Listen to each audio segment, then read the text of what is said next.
야고보서 2장 14절로 26절까지의 말씀입니다.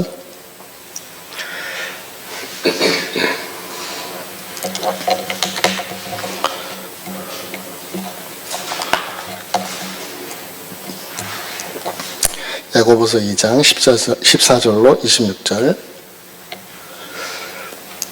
한 절씩 교독하여 읽도록 하겠습니다.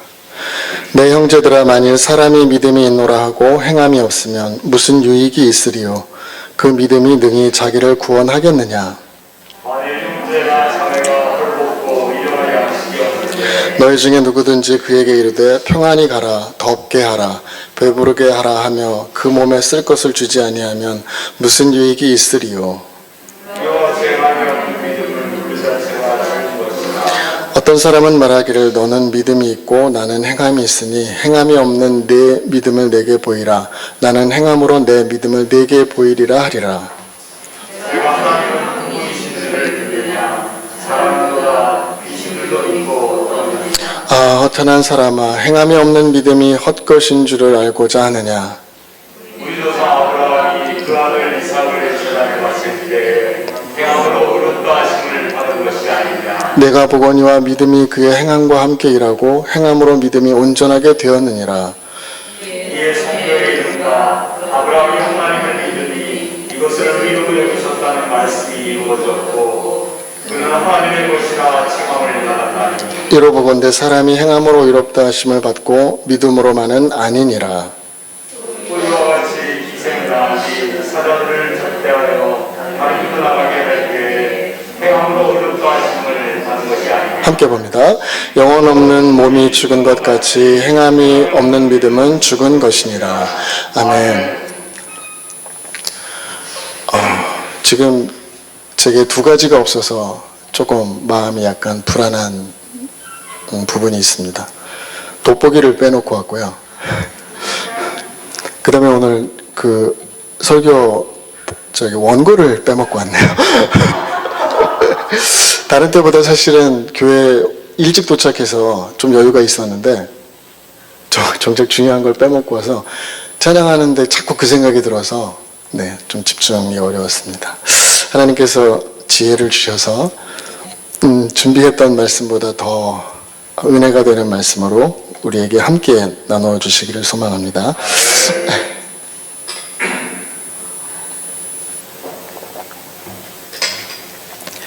복음서를 통해서 보면 예수님께 이름이 정확하게 거론되는 4명의 형제들이 있습니다. 한번 기억해 볼까요? 오늘 우리가 읽은 야고보서를 기록한 야고보가 있고요. 그 다음에 요셉이 있고 시몬이 있고 유다가 있어요. 이 4명은 이름이 정확하게 기록이 되어 있거든요. 예수님의 형제들이 4명이 있고 자매들이 또 있었다고 해서 자매가 최소 자매들이라고 하는 복수로 쓰였으니까 최소 2명 이상이라는 뜻이잖아요. 근데 안타깝게도 그 당시에는 여성의 이름은 기록하지 않았네요. 예수님의 형제 아모게와 기타 등등 이렇게 기록이 되고 있는데 오늘 우리가 읽은 이 야고보서는 야고보가 적었습니다. 근데 우리가 기억하는 유명한 야고보는 이 오늘 읽은 야고보서를 기록한 야고보 말고도 2명이 더 있어요. 그 중에 독보적으로 유명한 사람은 예수님의 12제자 중에 한 사람이고 요한의 형제인 야고보. 그리고 또 특히 이 야고보는 사도행전 12장에서 가장 먼저 제자들 중에 가장 먼저 순교한 야고보. 헤롯이 칼로 야고보를 죽였다고 그렇게 기록하고 있거든요. 그 야고보가 있고 또 다른 야고보가 있는데 그 야고보에 대한 기록은 거의 없어요. 그러니까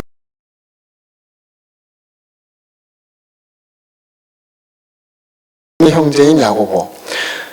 근데 엄밀하게 말하면 사실은 이 야고보는 사도라고 명칭하기에는 조금 부족함이 있어요. 왜냐하면 일반적으로 교회가 인정하는 사도는 예수님과 함께 생활했고 예수님의 말씀을 직접 들었으며 상당한 기간 동안 예수님과 함께 사역했던 이들만을 사도라고. 그래서 보통 우리가 12사도라고 하잖아요. 근데 이 야고보는 이 12사도에는 사실 포함되지 않는 인물이거든요.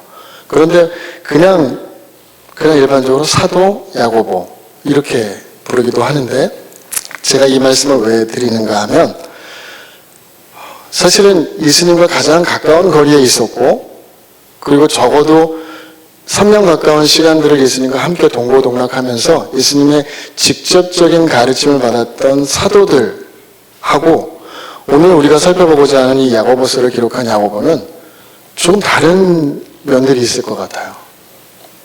어떤 면에서이냐면 가장 기본적으로는 일단 오늘 우리가 보고 있는 이 야고보는 예수님의 혈육이에요. 예수님께서 보통 우리가 알고 있기로는 30세가 되던 해부터 공생애를 시작하셨다고 했으니까 그럼 적어도 예수님과 몇 살 터울이 나는지는 모르겠지만 뭐 2살이나 3살 정도의 터울이 난다고 만약에 가정한다면 최소 25년 이상의 시간을 예수님과 더불어 함께 살아왔던 동생인 야고보예요. 이거를 경중으로 우리가 따질 수는 없겠지만 굳이 의미를 부여하고자 한다면 예수님의 공생애가 시작되면서부터 만나서 2년 혹은 3년의 기간을 함께 산 제자들과 그 이전에 많이 알려진 것은 거의 없지만 예수님과 더불어 25년 이상의 세월을 함께 한 집에서 함께 먹고 함께 자고 함께 생활했던 야고보는 사실은 이건 비교를 할 수 있는 그런 대상이 저는 아니라고 생각해요. 근데 복음서에서는 이 야고보와 다른 형제들은 처음에는 예수님을 믿지 않았다고 했어요. 그리고 사람들 사이에서 흉흉한 소문이 한때 예수님에 대한 흉흉한 소문이 돌았었는데 예수님이 귀신 들렸다, 미쳤다 이런 소문들이 있었거든요. 그럴 때 걱정이 돼서 예수님을 데려가려고 찾아왔었던 일도 있었고 당시 형제들인 야고보를 비롯한 다른 형제와 자매들은 예수님의 사역을 충분히 이해하지 못했었던 것 같아요. 그리고 복음서 저자는 그들 형제라도 예수님을 믿지 아니하였다라고 기록하고 있어요. 예수님과 한 집에서 형제로 오랜 기간 동안 함께 자라왔고 처음에는 예수님의 사역을 믿지 않았다가 나중에 고린도전서 15장 그 부활장에 보면 야고보에게 가장 먼저 부활하신 예수님께서 나타나신 것으로 기록되고 있거든요. 너무 극적이지 않아요? 이러한 모든 그 장면들이 예수님의 형제이면서 예수님의 사역을 받아들일 수가 없었고 이해할 수 없었고 믿지 않았고 그렇지만 어떠한 그 과정과 우여곡절을 겪었는지는 잘 모르겠지만 부활하신 예수님을 처음으로 만난 사람이 오늘 우리가 읽은 이 야고보였고 그리고 이 야고보는 실제로 예수님께서 이제 승천하시고 난 이후에 초대교회를 약 20년간 이끌면서 교회의 기둥과도 같은 사람이라는 평을 받았던 사람이거든요. 그리고 오늘 기록한 이 야고보서를 약 한 AD 60년 정도에 기록하고 62년경에 순교했어요. 우리는 예수님의 삶에 대해서 복음서가 기록하고 있고 수많은 증언에 의해서 증인들에 의해서 그분의 그 살아왔던 삶에 대해서 우리가 잘 알고 있어요. 그리고 그분께서 그 제자들에게 혹은 그와 함께 하셨던 수많은 무리들에게 가르치셨던 그 가르침들을 우리는 익히 들어서 또 배워서 잘 알고 있어요. 그런데 이 야고보는 상대적으로 예수님에 비해서 그렇게 많이 알려진 사람도 아니고 그러면서 예수님께서는 3년이라고 하는 공생의 기간을 짧게 마치시고 하나님 품으로 가셨지만 그 이후로 남겨진 제자들과 더불어 남겨진 초대교회의 모든 그 부분들을 야고보라고 하는 동생이 예수님께서 기록으로 전해진 야고보에게 직접적으로 맡기신 어떤 기록으로 전해지고 있지는 않지만 예수님께서 떠나시고 난 이후에 남겨진 교회를 적어도 20년여 동안 이끌었던 사람이에요. 저는 이 야고보서를 준비하고 이것저것을 이렇게 자료를 조사해보고 하는데 많은 기록을 찾을 수는 없었지만 오늘 제가 말씀을 따로 본문을 짧게 정하긴 했지만 야고보서 전체를 읽어보니까 다는 알 수 없지만 야고보가 살아왔던 그 삶의 궤적이 어느 정도는 이렇게 그려지는 것 같아서 사실은 많은 생각을 하게 되고 어떤 면에서는 감동도 있으면서 또 어떤 면에서는 가슴도 좀 아팠다가 뭐 이런 여러 가지 복잡한 그런 감정들을 경험하게 되었습니다.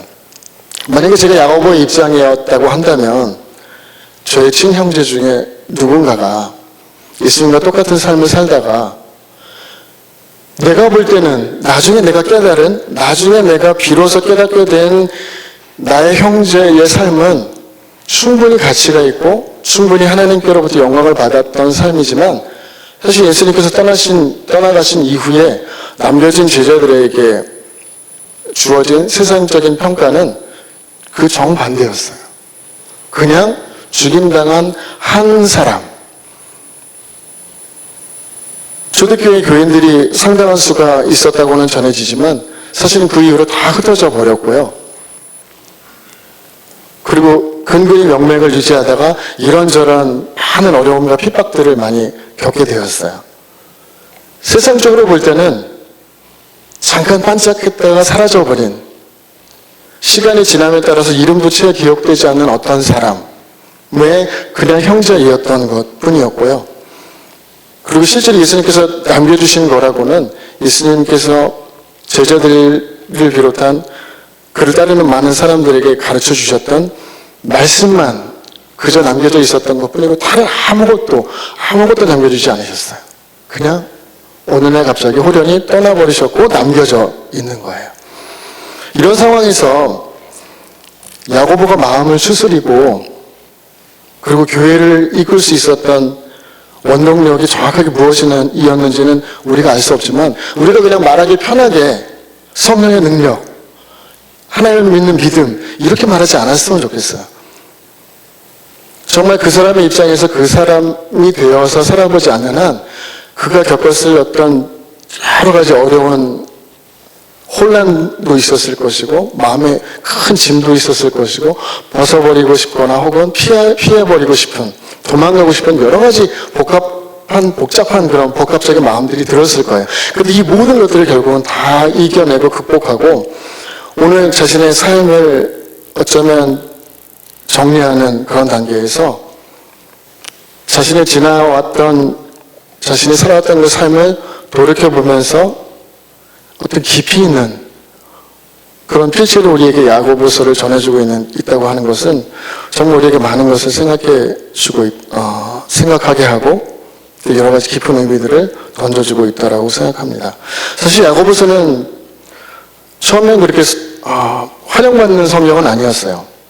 종교개혁을 이끌었던 마틴 루터는 이 야고보서를 신약성경 정경에서 빼자고 했던 사람이거든요.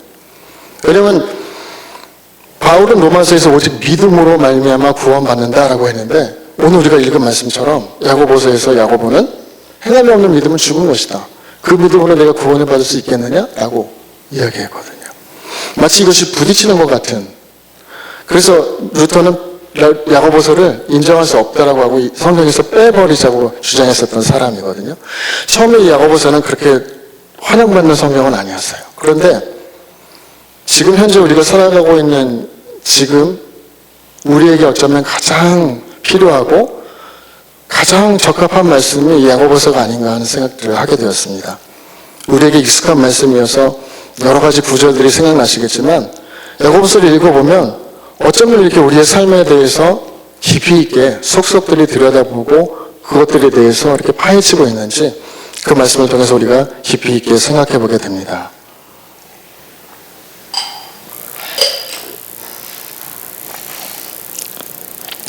오늘 읽은 우리 본문의 처음 절에서 이렇게 이야기하고 있습니다. 내 형제들아 만일 사람이 믿음이 있노라 하고 행함이 없으면 무슨 유익이 있으리요? 그 믿음이 능히 자기를 구원하겠느냐? 이렇게 적고 있어요. 야고보서는 공동서신이라고 합니다. 공동서신이라는 뜻은 정해진 수신자가 없다는 뜻이에요. 그러니까 회람해서 읽는 그런 서신이라는 뜻이거든요. 성경의 그 제목에서 끝에 서자가 붙으면 다 편지라고 생각하시면 돼요. 바울이 적은 바울 서신들이 있고 오늘 읽은 야고보서나 히브리서, 베드로 전후서, 요한 1, 2, 3서 등이 이제 공동서신으로 되어 있는데, 왜냐하면 바울 서신들은 대부분 수신자를 그 제목으로 정했어요. 고린도 전서 그러면 고린도 교회에 보내는 거예요. 에베소서 그러면 에베소 교회에 보내는 편지인 거예요. 근데 오늘은 저자의 이름을 적고 모든 사람들이 돌아가면서 읽을 수 있도록, 그래서 공동서신이라고 해요.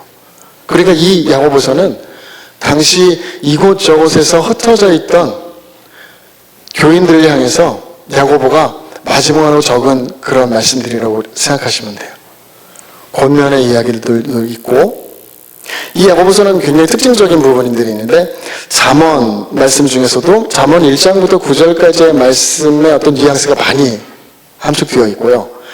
그리고 마태복음에서 특히 예수님의 산상수훈 부분에 해당되는 말씀들도 상당히 많이 기록되어 있어요. 그럴 수밖에 없는 게, 야고보는 예수님과 더불어 함께 사역했던 그 핵심적인 기간 동안에는 함께하지 못했을지 모르지만, 그렇지만 자라나면 계속 자라오면서 끊임없이 형님으로부터 받았던 어떤 삶을 바라보는 시각이라던가 사람들을 대하는 태도라던가 세상에 돌아가는 여러 가지를 볼 때 그것들을 어떻게 해석해야 하고 그 안에서 하나님의 뜻을 어떻게 발견해야 되는지를, 사실은 이건 어떤 몇 마디의 말이나 가르침보다 그 사람이 어떻게 살아가는지에 대한 그 삶의 태도, 삶의 모습들을 보면 가장 잘 배울 수 있어요. 그래서 사실은 아이를 어른의 거울이라고 부르는 이유도 제 아들을 보면은 제 모습이 굉장히 많이 보이거든요. 그런데 이상하게도 제가 가장 싫어하는 모습만 보여요.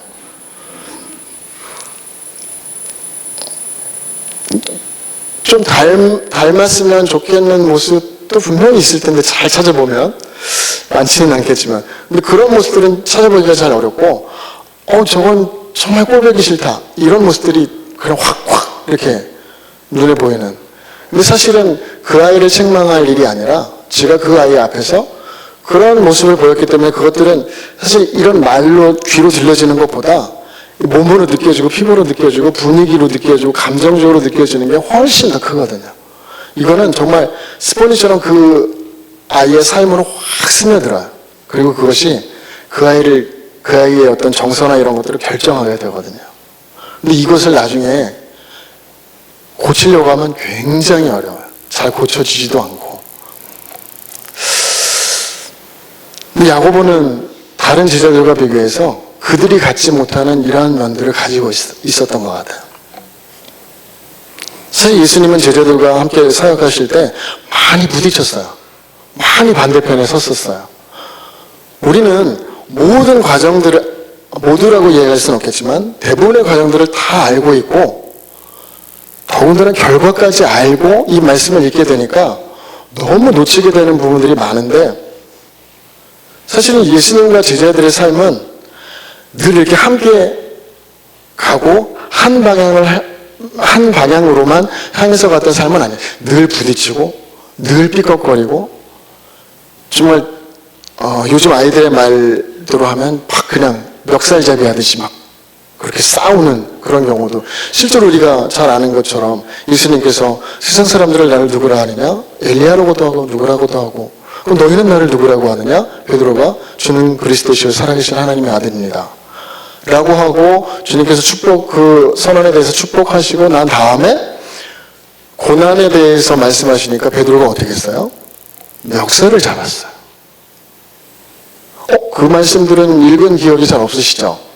근데 원어대로 하면 거기 에피투마오라고 하는 단어를 썼는데 그 똑같은 단어를 예수님께서는 어떤 경우에 사용하셨냐면 마귀를 꾸짖으실 때 똑같은 단어예요. 에피투마오. 그 지금 베드로가 예수님을 에피투마오 하고 있는 거예요. 꾸짖는 거예요.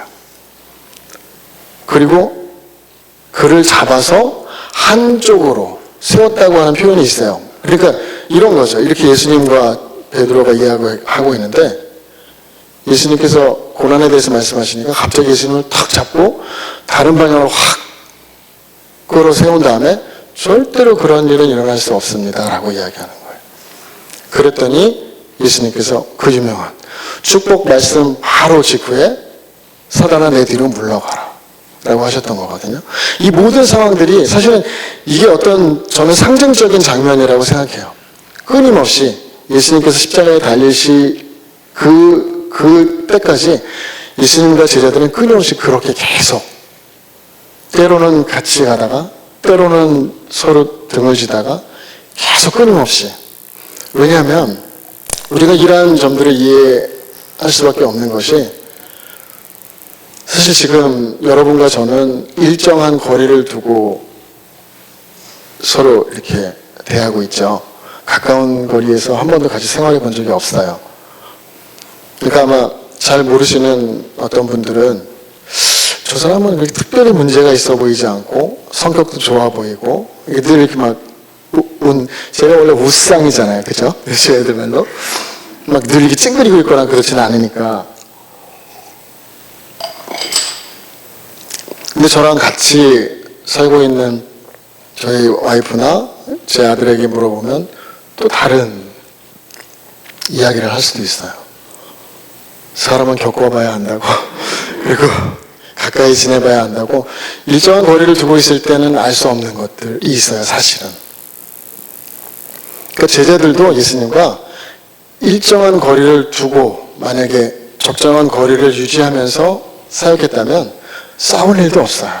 서로 부딪힐 일도 없고. 근데 예수님께서는 그러한 삶들을 원치 않으셨어요.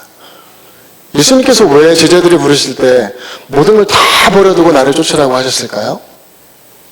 그래서 예수님에게 이득되는 일이 있나요? 오히려 예수님께 이득이 되려고 하면 요즘 어떤 이상한 사람들처럼 네가 가지고 있는 거 다 팔아가지고 돈으로 환전해서 나에게 가지고 나를 쫓아라 라고 해야죠. 다 버려두고 다 아무것도 필요 없다.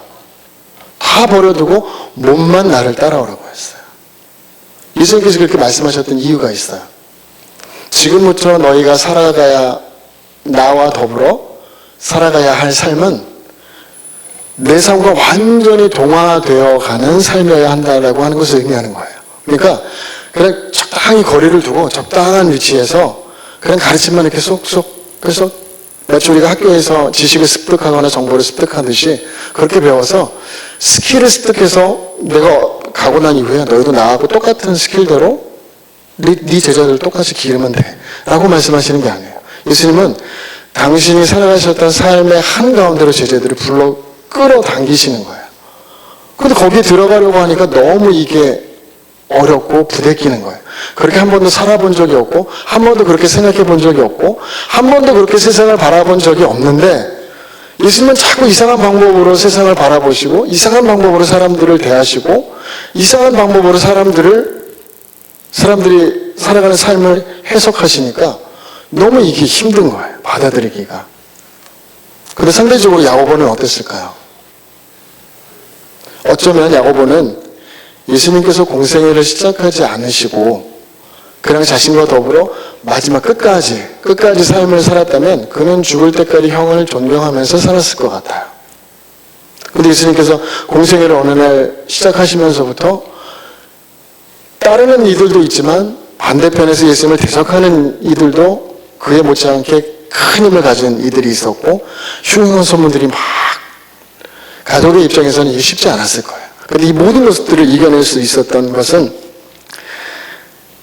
바울에게 아라비아 사막에서의 3년이 있었던 것처럼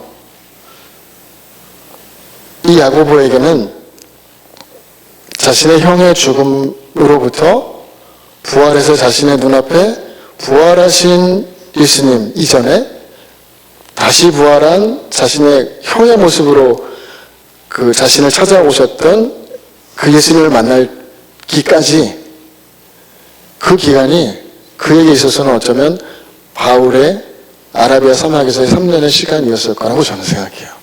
그 기간 동안 야고보는 무엇을 생각했을까요? 오늘 우리가 읽은 이 본문의 말씀처럼 내가 무엇인가를 생각하고 내가 무엇인가라고 말하면서 내가 생각하고 내가 말하는 대로 그대로 똑같이 사라지지 않는 것은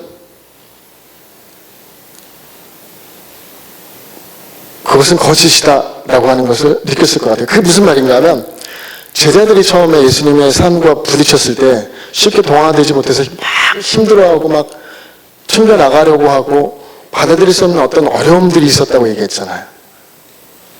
그런데 야고보에게는 상대적으로 그게 좀 덜한 거예요. 왜냐하면 그가 함께 예수님과 더불어 자라오면서 성장해 오면서 그냥 그 삶 그 자체로 흡수되었던 그 예수님의 삶과 닮아 있는 그 말로 표현할 수 없는 어떤 것을 야고보는 분명히 가지고 있었을 거라고 저는 생각해요. 그렇기 때문에 그가 기록하고 있는 야고보서는 다른 어떤 성경과도 비교되지 않는 어떤 아주 독특하고 특별한 의미들을 가지고 있어요. 그가 끊임없이 이야기하는 것은 내가 생각하고 내가 말하는 것이 곧 나의 행함과 어긋날 수가 없다는 거예요. 사람들은 이야기해요. 여기서 야고보가 행함을 강조했다고 하는 것이 상대적으로 믿음을 소홀히 여긴다고 하는 뜻이 절대 아니에요. 야고보가 말하는 행함은 곧 믿음이고 야고보가 말하는 믿음은 곧 행함인 거예요.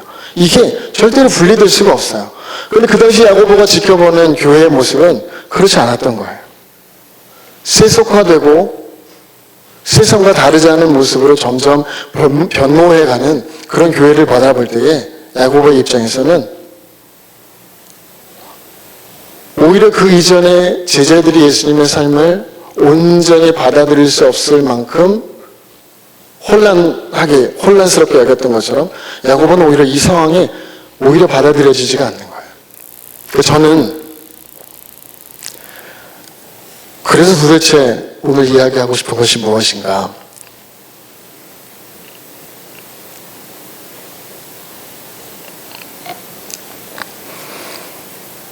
나중에 꼭 야고보서를 한번 처음부터 끝까지 정독해서 읽어보시기 바랍니다. 야고보가 바라보는 교회의 모습이 어떠했는지 지금 우리가 속해 있는 현재의 교회의 모습과 정말 다르지 않았어요. 사람들은 믿음과 삶 사이에 이 믿음과 삶이 서로 분리되어 있고 그래서 이 사이에서 내가 존재하면서 이 사이에서 내가 적정한 균형을 잡는 것이 믿음이라고 생각하는 경향이 있어요, 사실은. 이게 어떤 의미인가 하면 이런 거죠. 우리가 구원을 받는 것은 믿음으로 말미암아 구원받는 것이 맞아요. 그렇죠? 그래서 정말 우리가 구원받은 사람인지에 대해서는 확인할 수 있는 방법이 아무것도 없어요. 내가 정말 구원받은 사람인지에 대해서 누가 나한테 확증해 줄 수 있고 누가 나한테 말해 줄 수 있죠? 목사님께서 만약 당신은 정말 구원받으셨습니다. 제가 깊이 있게 기도해 보니 당신은 정말 하나님의 구원받은 백성입니다. 자녀입니다.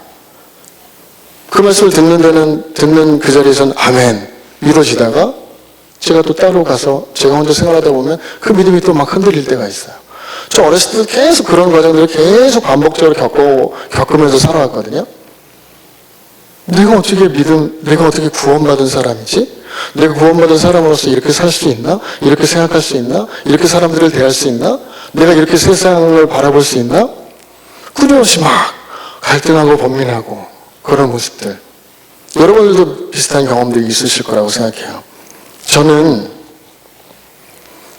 우리가 정말 잘못 생각하는 것 중에 하나가 이 믿음과 행함이 마치 믿음이 먼저 전제되고 행함이 혹은 행함을 통해서 믿음이 마치 이렇게 서로 일정한 간격을 두고 떨어져 있어서 이것들이 막 이렇게 상호작용하면서 우리가 신앙생활을 해가고 있는 거라고 생각하는 경향이 있는 것 같아요.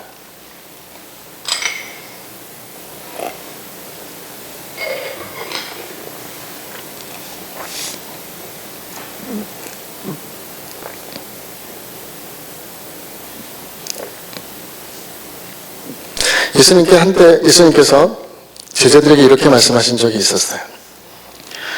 나무가 좋은 나무인지를 알려면 열매를 보면 알 수 있다. 좋은 열매를 맺었다면 좋은 나무고 나쁜 열매를 맺었다면 나쁜 나무다. 근데 이거 사실은 말이 안 되잖아요. 좋은 나무니까 당연히 좋은 열매를 맺는 거고 나쁜 나무니까 나쁜 열매를 맺는 거고 그거를 역으로 결과를 보고 원래 그렇다라고 이야기하는 건 하나만한 이야기잖아요. 그 믿음하고 행함도 이런 관계인가요? 우리가 믿음이 있으니까 당연히 그렇게 행함이 나오고 우리 행함을 보니 너는 믿음 있는 사람이야 라고 말할 수 있는 건가요? 이건 절대로 이렇게 분리돼서 생각할 수 있는 문제가 아니에요. 그러니까 예수님께서 말씀하신 그 뜻은 그 열매를 보아 그 나무를 알 수 있다라고 하신 것은 열매를 보기 전에는 그 나무를 알 수 없다라고 하신 말씀이라기보다는 이 나무와 열매는 하나다라고 말씀하시는 거예요. 본래 하나예요, 본래. 열매가 있든 없든 이 나무는 원래 좋은 나무는 그냥 나무는 나무인 거예요. 그렇지 않나요, 사실? 사과나무에 저는 그걸 잘 몰랐었는데 과일 나무도 한 해에 과일이 많이 열리면 그 다음 해는 좀 적게 열린다고 하더라고요. 그리고 한 해에 과일이 맛있었으면 그 다음엔 또 물론 뭐 기후나 여러 가지 뭐 그 부차적인 환경들도 영향을 미치겠지만 어떤 경우는 똑같은 과수원에서도 나무가 사과나무에 정말 주렁주렁 탐스럽고 먹음직스럽고 정말 맛있는 사과들이 많이 열리는 나무가 있는가 하면 상대적으로 그렇지 않은 나무들도 있어요. 그렇지만 똑같은 사과나무인 거예요. 우리가 행함 이퀄 열매 그리고 우리의 믿음이 나무 이런 등식으로 놓고 본다면 사실은 저는 여기에서 이 굴레에서 벗어날 수 있는 방법이 없다고 생각해요. 그냥 그 나무는 그 나무 자체인 거예요. 그리고 그 나무이기 때문에 그 열매도 그냥 당연히 자연스럽게 생겨나는 어떤 부산물이고 이건 지금 무슨 이야기인가 하면 저는 이런 이야기를 하고 싶은 거죠. 제가 믿음으로 구원받은 확신이 있어요. 그럼 이 확신을 어떻게 내가 누구에게 증명해 보이거나 나 스스로 그 확신을 다시 한번 확인할 수 있는 방법이 행함이 있는 삶을 보고 아 그래 이렇게 살아가는 모습인 걸 보면 나는 분명 믿음이 있는 사람이야. 믿음이 없다면 이렇게 행할 수가 없지. 이럴 수 있지만 근데 그것은 대단히 위험한 거라는 생각을 하는 거죠. 저는 이렇게 우리가 생각했으면 좋겠어요.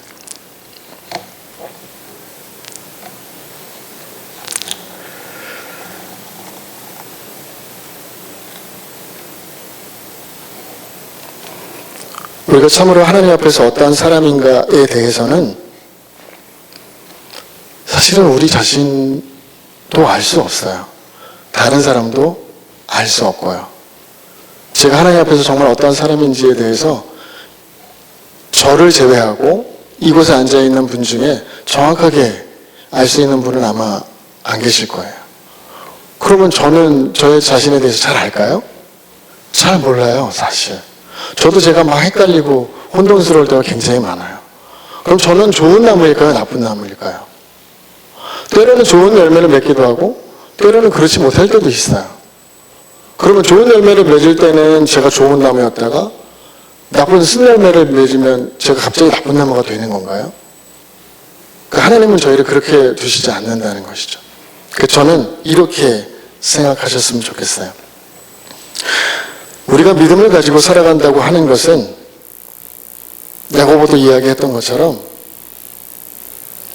믿음을 가지고 살아간다고 하는 것은 우리가 하나님 앞에서 우리의 원래 모습 그대로 하나님께서 우리를 창조하신 모습 그대로를 회복하는 과정인 것이고 우리의 본래의 모습들을 온전히 회복하는 과정들이 믿음의 여정인 것이고 그리고 그 여정 중간중간에 어떤 열매들이 있을 수 있는데 하나님께서 결국 우리에게 원하시는 것은 바로 그것인 것 같아요. 죄를 이야기할 때 우리가 죄는 관역에서 벗어났다고 하는 뜻이라고 이야기했잖아요.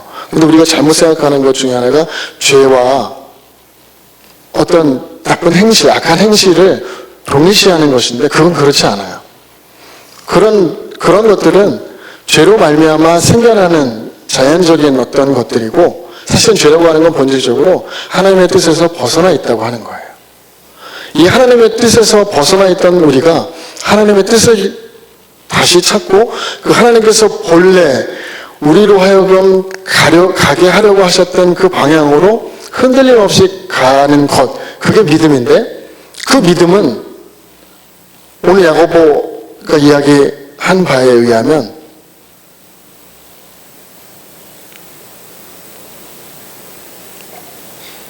정확하게 어떤 경로를 알 수 없지만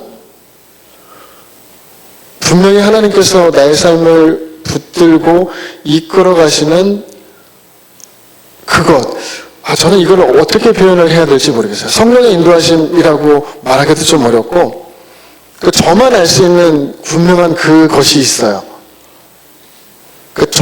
저에게만 하나님께서 보여주시는 그런 것들이 있어요. 제가 생각하는 믿음과 여러분이 생각하는 믿음이 다를 수 있어요. 근데 그게 크게 이렇게 막 서로 다 각기 다른 방향을 바라보고 있다고는 할 수 없겠지만, 하여튼 하나님께서 저에게 요구하시는 믿음과 여러분에게 요구하시는 믿음은 분명히 달라요. 저에게 요구하시는 열매도 다르고 여러분에게 요구하시는 열매가 달라요. 오늘 우리가 읽은 것처럼 야고보가 행함이 없는 믿음이라고 할 때 그 행함, 여러분에게 요구되는 행함과 저에게 요구하시는 행함은 달라요, 분명히. 근데 이것을 우리가 다 그냥 일반화시키고 공통화시키지 않았으면 좋겠어요. 말씀을 정리해 보겠습니다.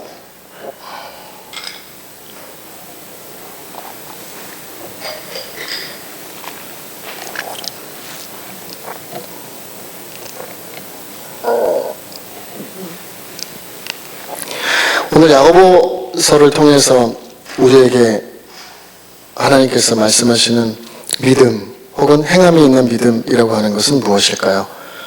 저는 그것이라고 생각합니다.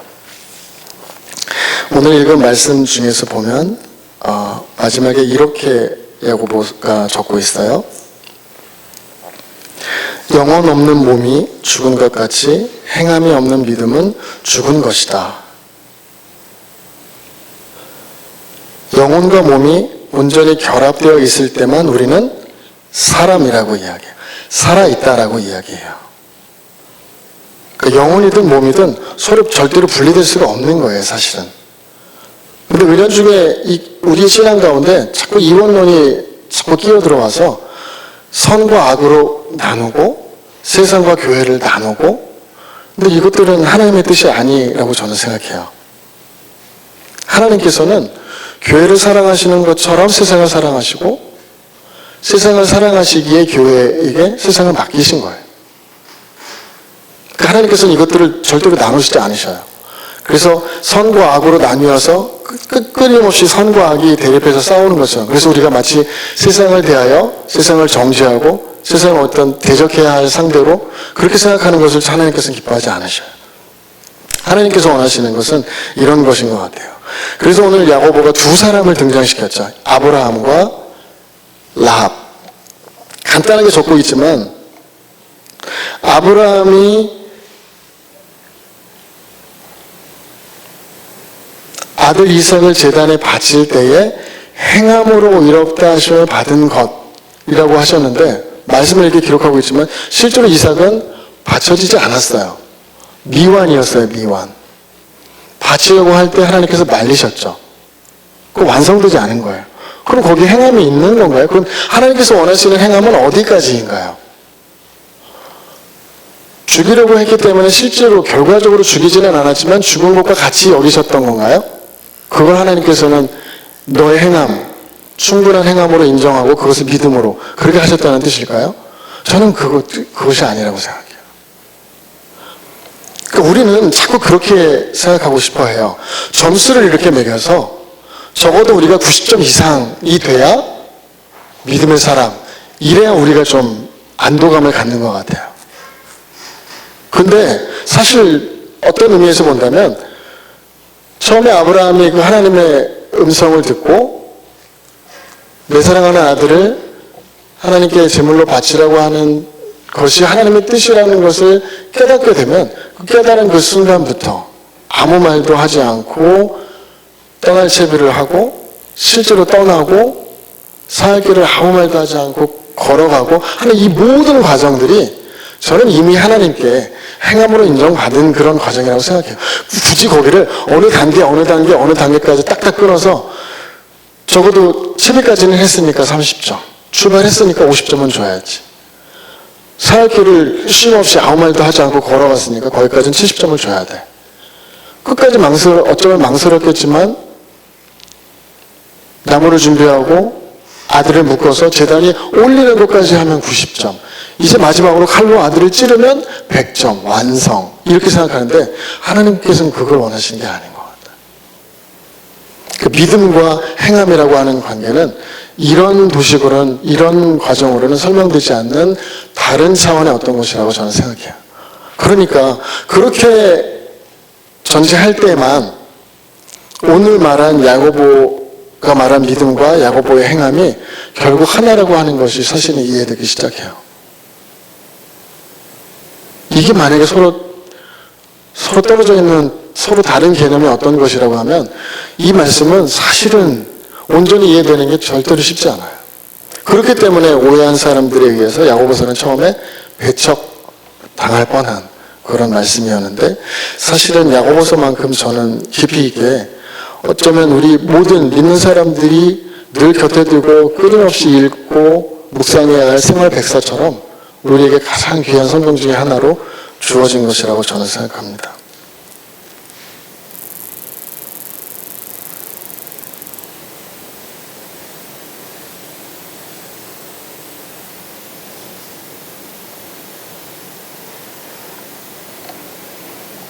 야고보가 자신의 마지막 삶을 주님을 위해 자신의 생명을 드리는 대회까지 나아갈 수 있었던 것은 어떤 특출한 처음부터 결정하기를 나는 반드시 순교해야지라고 해서 한 게 아니라 그냥 그때그때 주어진 삶을 충실하게 하나님 앞에서 살아가다 보니 하나님께서 그렇게 그런 방향으로 이끌어 가셨고 그런 삶을 그러한 순교의 자리에까지 이끄신 것은 하나님께서 야고보에게 원하셨던 삶이지 우리에게 똑같이 그런 삶을 걸어가라고 하시지는 않을 수도 있어요. 제가 앞으로 걸어가야 할 믿음의 삶이 어떠한 삶인지는 잘 알 수 없겠지만 마찬가지로 여러분께 하나님께서 원하시는 요구하시는 믿음의 삶의 일정도 어떠할지에 대해서는 여러분 자신에게 여러분 스스로에게 온전히 주어진 삶이라고 저는 생각합니다. 잠깐 기도하겠습니다.